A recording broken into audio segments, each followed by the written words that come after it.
What's up, guys? Dem boys all day. It's gonna be a long off season. That's all I gotta say. Man, things are crazy right now, especially with the Eagles winning the Super Bowl. Dang, that sucks. I mean, but I gotta hand it to them. They handled their business and they got it done. And we don't. We think we're gonna draft such spectacular superstars that come out of college ready to win the Super Bowl in a couple of years. And that's crazy thinking, Jerry. Church lady Steven. Them glasses just trip me out. But I'm really hoping, because I really think that this content that everybody's putting out, I was watching Law Nation right now, and I was watching Mark Holmes and CFT and CFO and Landon. It's they're going to feel the pressure. They can't escape it. The internet is everywhere. Whether you're on Twitter, whether you're on YouTube, TikTok, people are giving their 2 cents about the Cowboys. And they didn't used to be able to do that. Before, they could stay in their little bubble and not care about what we said or what we did or what we thought. But now, millions of people are hearing the voices of content creators and how discontent we are, not just with our record, not just with how we're playing, but ownership, general manager, even Will McClay. He needs to put his foot down and he needs to say, hey, I can only do so much. I need help. You guys go get some people that can get us over the hump, not just people to plug holes and just to do the minimum. That thinking has to stop. I don't know what they think is going to happen next year if they don't do anything drastic. We're going to lose more players. We're going to have more injuries. What are we going to do? We got to be ready. That's what people like Kansas City, Philly, all those guys, they don't just plan for their starting lineup. They plan for what happens if so-and-so tears an ACL. You know, you have to prepare and be ready. Oh, man, I don't know. It's crazy. We're not planning. We're just kind of going by with our head above water, and we can't do that. We need to be proactive.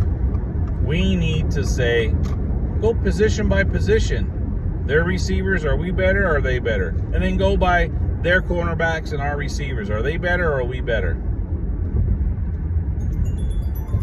And you go 80 to 90% and we're not better. We're not. But they refuse to see that. They refuse to see that they are wrong. If we do not do something proactive and aggressive, we're going to be the giants of the league. And they're going to pass us next year and the year after, because they're going to have a top quarterback after the draft.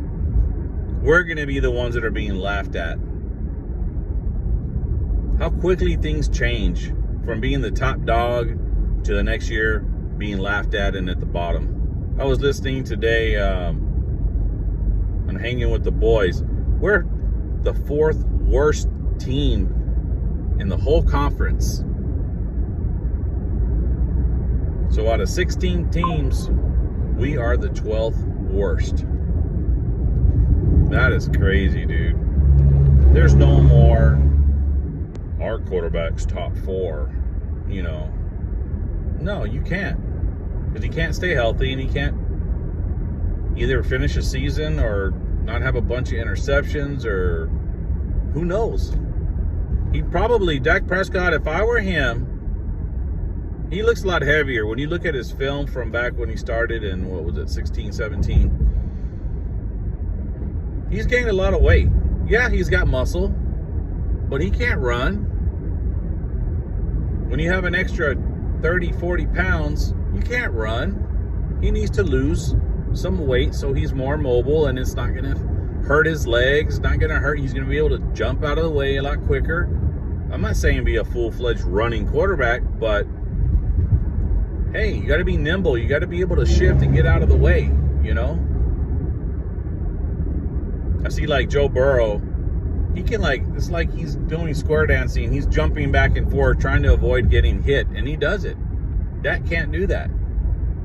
They catch him too easy. I really hope that this offensive line really steps up this year, because I don't think they're going to draft anybody in the first round to be on that line. I think they're happy with who they have, and I know that sucks because we always say that, but we have so many needs right now. We cannot afford to put another first-round pick on an offensive line guy or a defensive line guy. We have to go for those